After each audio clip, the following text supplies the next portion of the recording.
hubo casi 150 sacerdotes y monjas asesinados del tercer mundo. La Iglesia nunca ni habló, ni siquiera de los más conocidos. La Iglesia es una gran responsable, ¿eh? Tomando en consideración que el Papa Francisco ha tenido una actitud distinta, digamos, ¿cómo se explica que en la Argentina no estén alineados con la idea del Papa, ¿no? Yo te digo la verdad, el silencio siempre es cómplice. Entonces, Francisco dijo, pero no lo suficiente. Para mí es una injusticia que tengan que sacarlos porque sí, porque ellos hicieron mucho daño y tomaron el poder por la fuerza y muchas cosas más. Secuestraron a gente, separaron a hijos de sus padres y mataron a gente, a mucha, porque no pensaban como ellos pensaban. Está claro que hay una recomposición del vínculo orgánico entre el poder, el aparato político del Estado y los aparatos represivos, tanto en su formato de Fuerzas Armadas y Fuerzas de Seguridad, como en formato judicial. Hay un alineamiento cada vez más concreto, un disciplinamiento del conjunto de aparato del Estado para llevar adelante una política que sabemos que tiene un nivel de exclusión social muy importante y que para poder desplegarla va a requerir de niveles de represión social crecientes y muy profundos.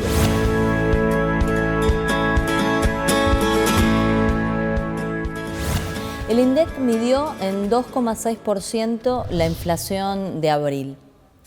Significa que anualizada por el acumulado de los primeros 4 meses del año, estamos hablando de 27% para 2017, o sea, 9 puntos por encima de la pauta salarial que se busca imponer sobre los trabajadores, que ya perdieron 10 puntos el año pasado. Esta importante pérdida de poder adquisitivo, fruto de los tarifazos, del dejar hacer a los formadores de precios, por un lado, y del cepo salarial, por el otro, explica la indetenible caída del consumo. La economía sigue en recesión y todos los sectores de la industria caen, empujados además por la avalancha importadora que compite con la industria nacional. El empleo, por supuesto, se sigue deteriorando, ese es el corolario, y es que este Estado liberal no protege ni a los consumidores, ni a la industria nacional, ni a los trabajadores, y entonces, ¿para qué está ese Estado? Bueno, está para garantizar las ganancias de las privatizadas que se beneficiaron con los tarifazos sobre los servicios públicos, de las multinacionales exportadoras que exigen salarios de explotación, de los especuladores financieros a los que el Banco Central ofrenda tasas altísimas. Pocas manos están concentrando lo que nos quitan de nuestros salarios y también los que nos quitan de salario indirecto. Cada vez que el Estado ajusta el gasto significan menos medicamentos del PAMI, significa el fin de los servicios públicos a precios accesibles, significa que se recortan los salarios de los docentes, de los profesores universitarios, que se erosiona entonces la calidad de nuestra educación pública y en definitiva cada uno de estos derechos que vamos perdiendo nos vuelven cada día más pobres. Por el otro lado, las ganancias de los sectores que se benefician se valorizan en la timba financiera y al final de la historia, dolarizadas, porque para eso se eliminaron las restricciones cambiarias, el levantamiento del así llamado cepo no fue para que los argentinos de a pie pudiésemos comprar más dólares, sino para que esas ganancias dolarizadas pudieran fugarse libremente de nuestra economía, alimentando la timba financiera esta vez internacional, que al mismo tiempo está haciendo un enorme negocio con la nueva deuda que se está contrayendo para que esos dólares estén disponibles para ser fugados. Estos son los ejes del programa económico del liberalismo, los que aplicó durante la última dictadura cívico-militar con Martínez de Hoz y también los que aplica hoy en democracia. Una democracia de forma, que gana votos con mentiras y luego traiciona el interés popular en el ejercicio del poder. Y entonces, ¿qué queda la resistencia, el pueblo en la calle poniendo límite o intentando poner límite al avasallamiento del poder. Pero ¿cómo reacciona ese poder cuando el pueblo en la calle hace visible el conflicto? Con represión. Frente a tanta brutalidad económica, simbólica y, llegado el caso, física, la represión viene de la mano también con la impunidad. Y de eso se trató el 2x1, de garantizar lo que llaman seguridad jurídica a los dueños del poder y también a sus guardaespaldas. Porque lo que seguía, además, en materia de memoria, verdad y justicia como política de Estado, después de juzgar a los represores, a los que se busca indultar con este 2x1, eran las responsabilidades civiles y económicas de ese programa nefasto. Y entonces, los nombres del 76 y del 2016 o 2017 son los mismos. Son las mismas familias, son las mismas empresas, son los mismos intereses. Y a ellos también tenemos que decirles nunca más. Porque sus capitales, manchados de sangre, de corrupción, de negociados para los que usan al Estado, no pueden seguir acumulándose a costa de quitarle a millones de seres humanos la comida de la boca, el techo o el abrigo. A eso también le decimos nunca más en la Argentina, nunca más en nuestra región.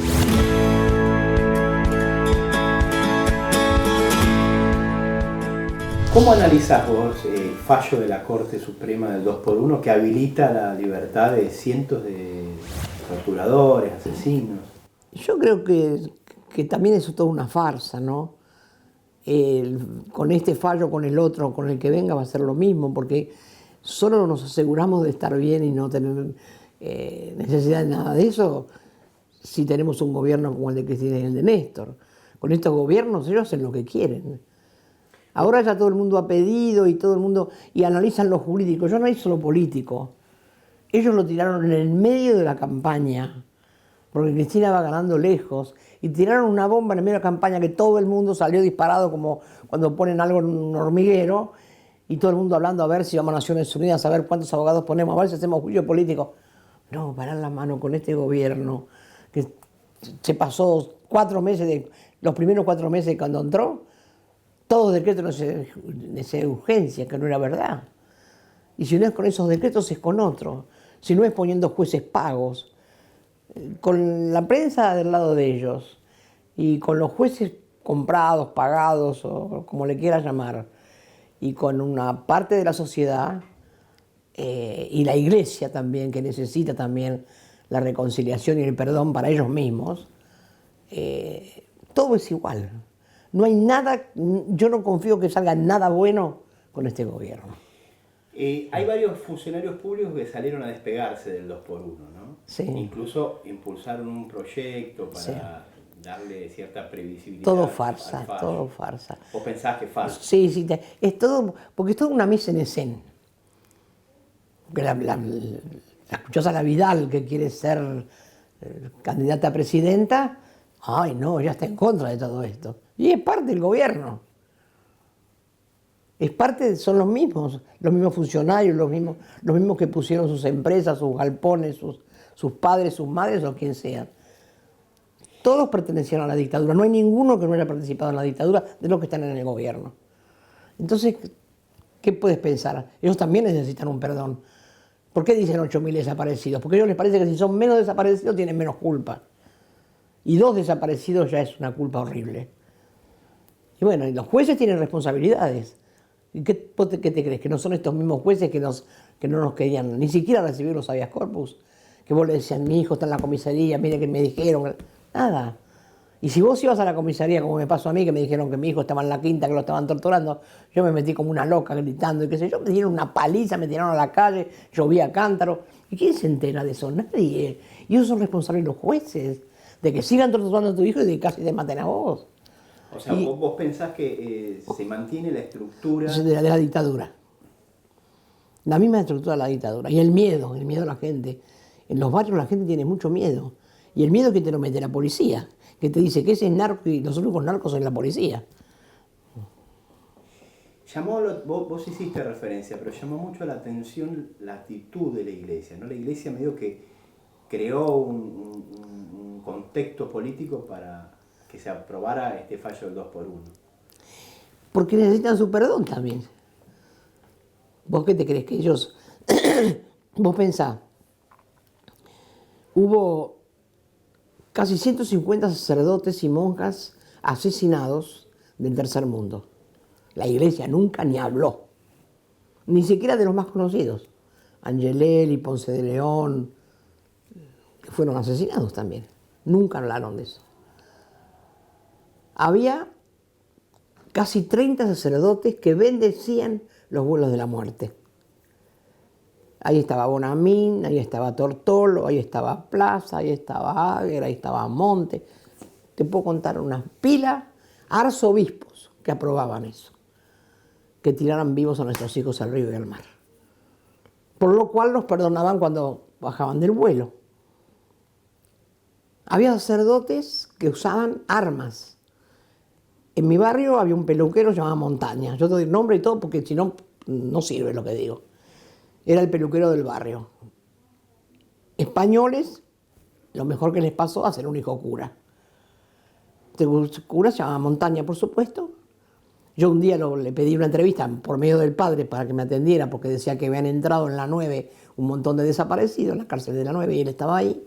Y lo voy a ver y usaba armas. Tenía un arma arriba del escritorio. Un sacerdote que la podía haber guardado en el cajón. Porque esa era la prepotencia. Nosotros íbamos una monja nos daba un lugar para reunirnos y nos pedía que le lleváramos un poco de comida y nosotros le creíamos a la monja y era una espía que trabajaba con von Bermich. Que por cierto puede ser beneficiado con el 2x1, ¿no? Igual él está en la cárcel bendiciendo un matrimonio, dándole la comunión a los presos. ¿Cómo puede ser eso? ¿Y qué dice la Iglesia? Nada. La Iglesia es una gran responsable. Pío Lari fue un gran responsable de tanta muerte. Y yo te digo la verdad, tenemos una investigación que podríamos hablar 10 años de la Iglesia.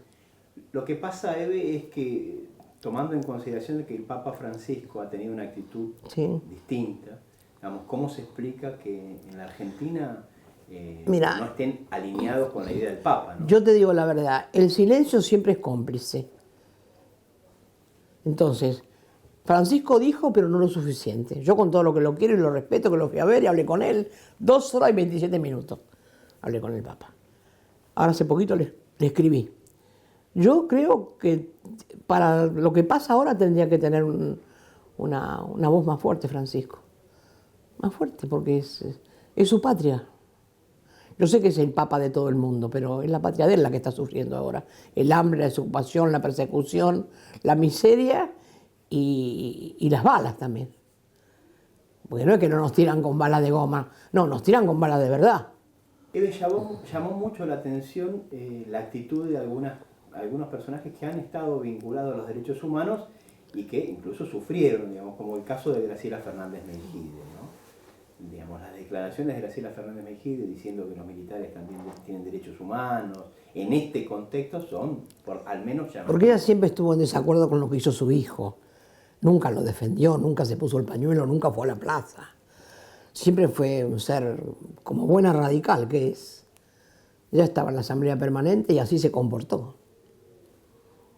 Ella nunca estuvo de acuerdo con lo que hizo su hijo porque cuando ella explicaba, contaba siempre que era la novia la culpable. Y yo estoy orgullosa de que mis hijos hayan sido revolucionarios. Se vienen las elecciones de octubre, ¿no? O sea, faltan unos meses, pero son las próximas elecciones, están a la vuelta de la esquina, ¿no? Digamos, ¿qué análisis hacemos? ¿Qué expectativas tenés? La única expectativa que tengo es que si no ganamos nosotros estamos en la lona.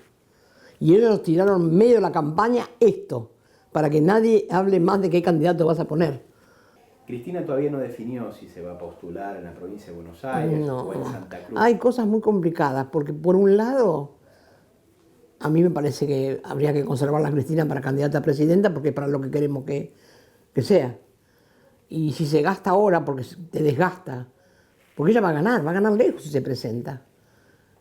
Te desgasta, porque el sistema este es desgastante. vas al Parlamento a pelearte con los mismos que antes fueron tus compañeros. No es poco pavo eso. Pero también pienso que si Cristina no se postula, para el pibe del norte o para el pibe del sur, el candidato que pongamos no lo conoce, no tiene referentes, no tiene de dónde agarrarse. En cambio, si viene Cristina, Cristina aglutina.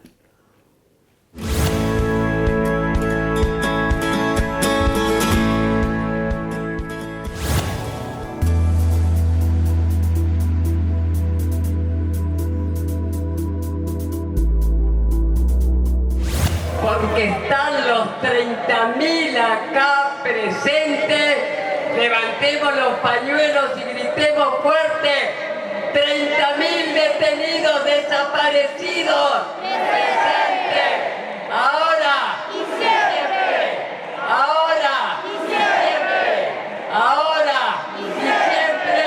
Gracias, muchas gracias. Vos sos chiquita todavía, ¿no? Tenés 9 años, bueno, sos muy pequeña.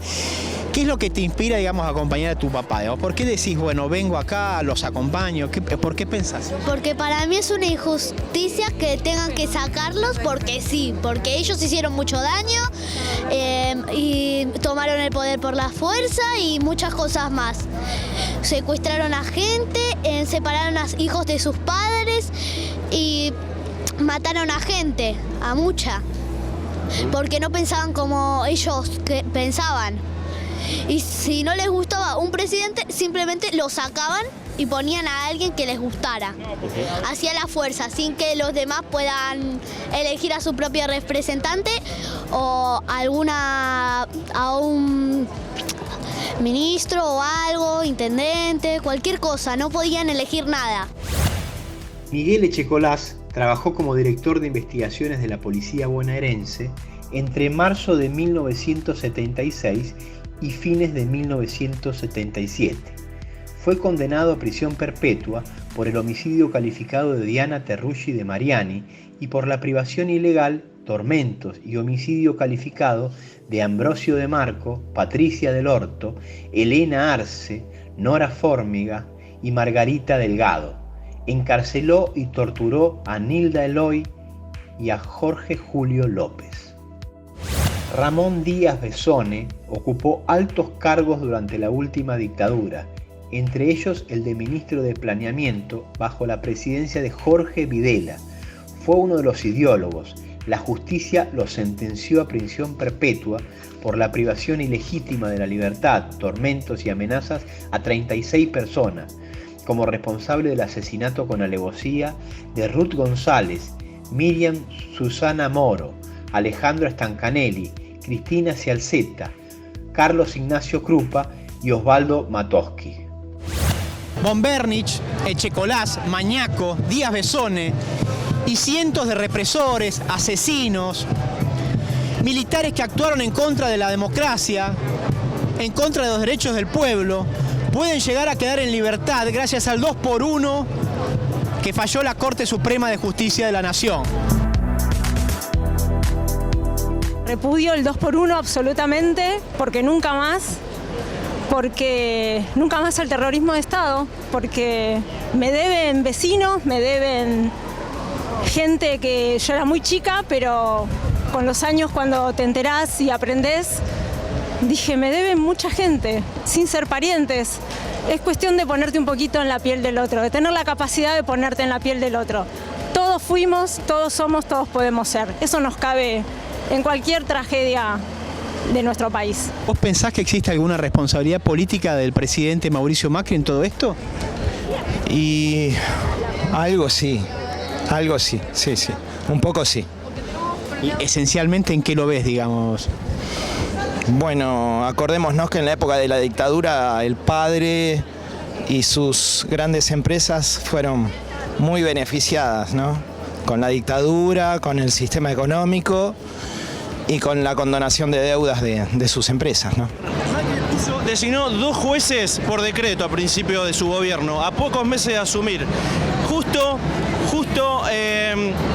están pasando una serie de cosas que se emparentan muchísimo, con intereses históricos de la derecha de este país. Justo, qué casualidad, es muy casual todo. hay que ser muy inocente o muy ingenuo o muy ignorante de la historia, como es este gobierno, que es muy ignorante políticamente y muy ignorante de la historia de este país, de los intereses de clase de este país. Lo que se llama la grieta son la lucha de clases histórica que se estudia en la escuela, en la secundaria. Entonces es muy ingenuo preguntar y no creer que hay una responsabilidad política en todo esto. Tuvimos, y me permito tener esta sensación, 12 años maravillosos de una política de Estado de los derechos humanos impagable y reconocida en el mundo, que eso es lo que tienen que entender estos jueces y los que quieran avasallar esos derechos que conseguimos. Este 2x1, que lo que demuestra es la histórica alianza entre el poder económico, los políticos complacientes, el clero y por supuesto los militares. Este 2x1, que lo que va a terminar haciendo es avalando este acuerdo impúdico que ha puesto de rodillas a nuestro país.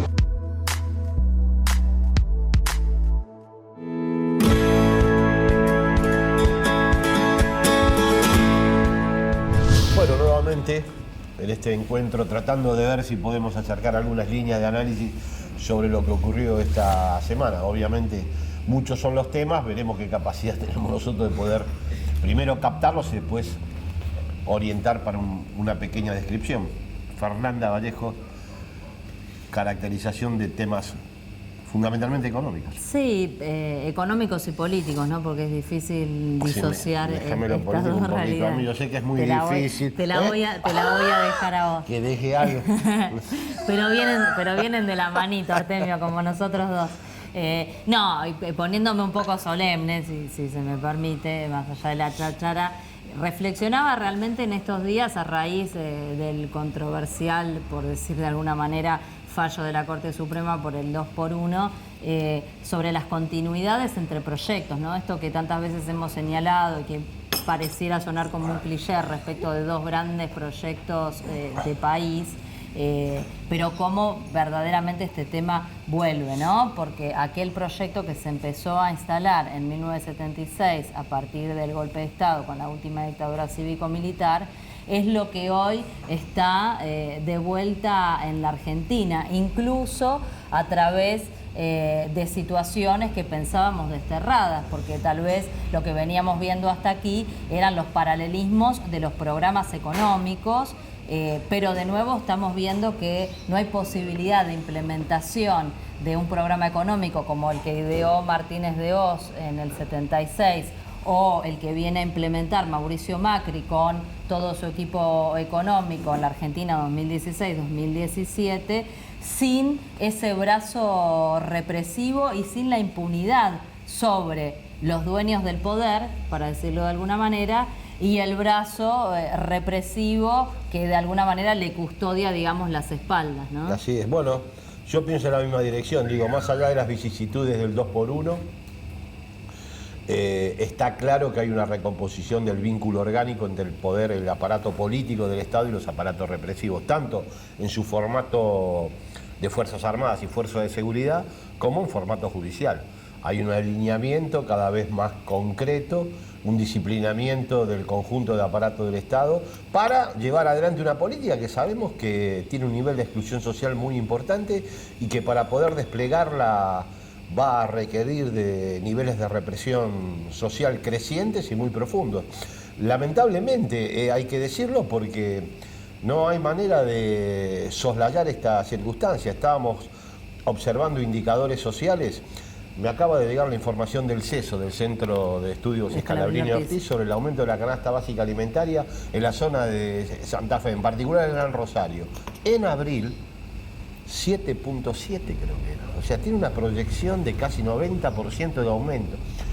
Eso claramente está actuando como una bomba de tiempo en términos sociales. Frente a esas circunstancias, deterioro en el poder adquisitivo, aumento de precios descontrolados, deterioro en el nivel de empleo, es evidente que estos ajustes del vínculo orgánico con los aparatos represivos, el 2x1 es un ejemplo, pero hay más. El año pasado Macri le restituyó a las Fuerzas Armadas, le delegó poderes que eran parte del poder político, desde los ascensos a tomar decisiones políticas internas de la fuerza, que fue vivido por el conjunto de la clase política opositora, también como un retroceso notable. Ya esto con respecto a una ley. Sí, hay toda una construcción simbólica, ¿no? Uno podría traer a colación el discurso de Macri respecto del curro de los derechos humanos, una serie de expresiones que van construyendo eso, una percepción simbólica que facilita de alguna manera que este escenario lamentable que hoy estamos atravesando se pueda hacer presente. Y vos fijate que se soslaya la cuestión de los derechos humanos, pero en definitiva, cuando estamos discutiendo sobre los impactos más sensibles, obvios y directos de la política económica, estamos discutiendo sobre los derechos humanos y sobre un derecho humano básico, que es el derecho a la vida. Digo, si uno piensa un poquitito e hilvana, la verdad es que hoy hay millones de argentinos, esos 3,5 millones por lo menos, que fueron empujados debajo de la línea de pobreza, según lo que calcula el Gino Germani, que efectivamente están discutiendo en la práctica el derecho humano a la vida, porque esta política económica está limitando el derecho liso y llano de comer todos los días. Exactamente. Para no ser originales en el cierre de esta caracterización de la semana, este modelo cierra con represión, y el aparato de Estado se orienta para que efectivamente el cierre a través del aparato represivo, tanto judicial como de fuerzas de seguridad, esté aceitado, lo más aceitado posible, para llevar a esta política adelante. Y nuevamente, ¿cómo se limita? Y bueno, esto no se autolimita. El límite es la organización y la resistencia que puedan oponerle los sectores populares. Así es, coincido plenamente. Y bueno, con esta apelación a la resistencia, a la organización y al que no se callen las voces que están padeciendo estas políticas, nos vamos, Artemio, nos reencontramos el próximo domingo en Mucho Más. Vamos a ver qué nos depara el destino. Nosotros por las dudas ya nos preparamos con cañones de dulce de leche.